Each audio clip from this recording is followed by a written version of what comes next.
Espíritos, estou aqui com vocês novamente, Antônio Neto, ou Neto Silva, cumprindo as promessas que eu fiz a vocês nos anos de 2019.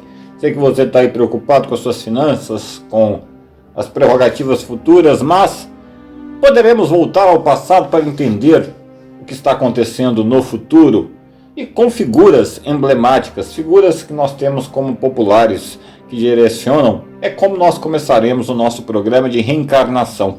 Vocês já estão vendo as semelhanças físicas de ambas as pessoas, mas vocês não estão identificando quem é a pessoa da foto em preto e branco, e nada mais, nada menos se trata de Francisco Paulo de Almeida, o Barão de Guaraciba, que é a reencarnação de Luiz Inácio Lula da Silva, ou Luiz Inácio Lula da Silva é a reencarnação de Francisco Paulo de Almeida, não importa. Francisco Paulo de Almeida viveu primeiro, então Lula seria a reencarnação e Francisco seria uma das suas vidas. Basicamente, gente, a história dele é um pouco complicada, e vocês vão entender muito do Lula de hoje vendo a história do Barão de Guaraciba, o Francisco Paulo de Almeida, que era um próspero fazendeiro e banqueiro do Brasil nos tempos do Império, dono de imensas fazendas de café, centenas de escravos, empresas, palácios, estradas de ferro, usinas hidrelétricas e, para completar a cereja do bolo,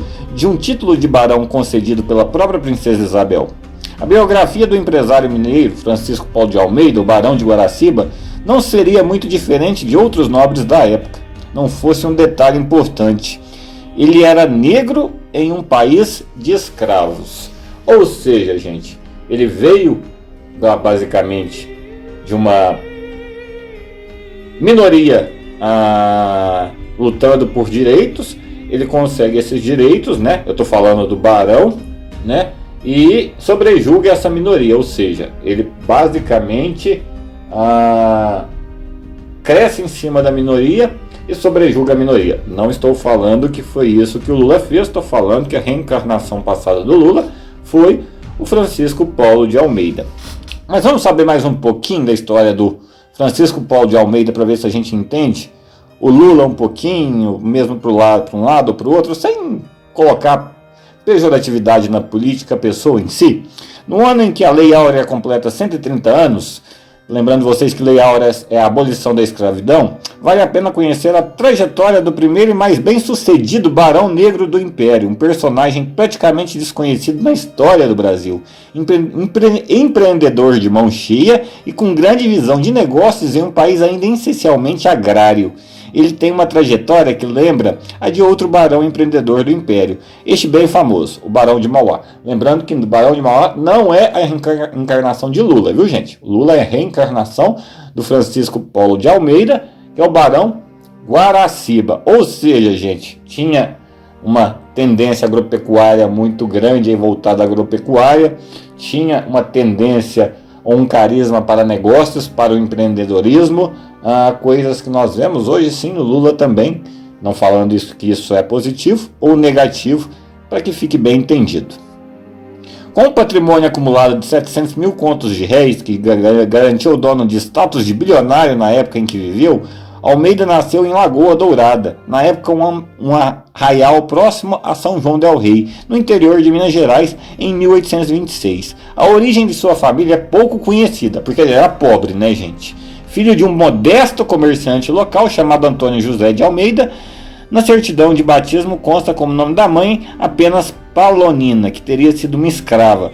Infelizmente não sabemos o destino de Palonina, a quem ela pertencia, mas sim ela era escrava, afirma o historiador Carlos Alberto Dias Ferreira. Bom, gente, precisa de eu falar mais para vocês? Lula é reencarnação do Barão de Guaraíba. A história do Barão de Guaraíba é essa que vocês estão vendo aí. Ele surge do nada, filho de uma escrava, porém com um comerciante modesto. Ele cresce com essa minoria na escravidão, de certa forma fazendo ambiguidade de ambos os lados, e ele detém o poder, e quando ele detém o poder saindo do nada, ele basicamente se torna senhor desses escravos e acumula riquezas com bastante ênfase no empreendedorismo, bastante ênfase em empresas, bastante ênfase no negócio agropecuário. Esse era o Barão de Guaraíba.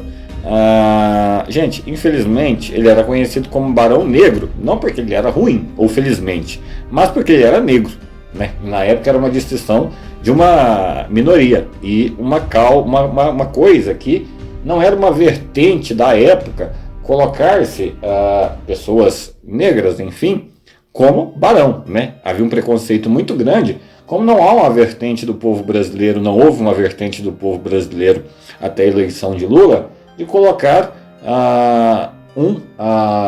digamos assim, um popular na presidência da República.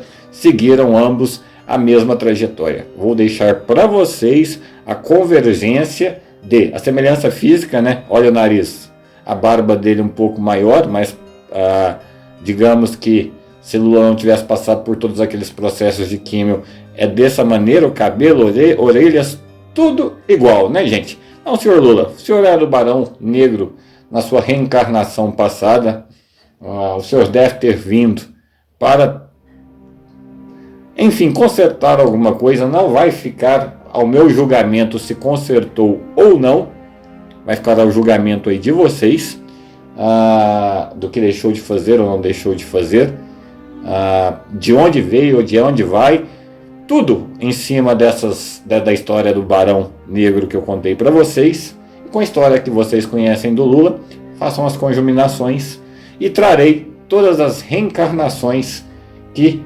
nossas pessoas emblemáticas tiveram agora daqui para frente, porque, como eu disse para vocês, eu as recordo. Ficando por aqui, Antônio Neto com vocês. Até a próxima, pessoal!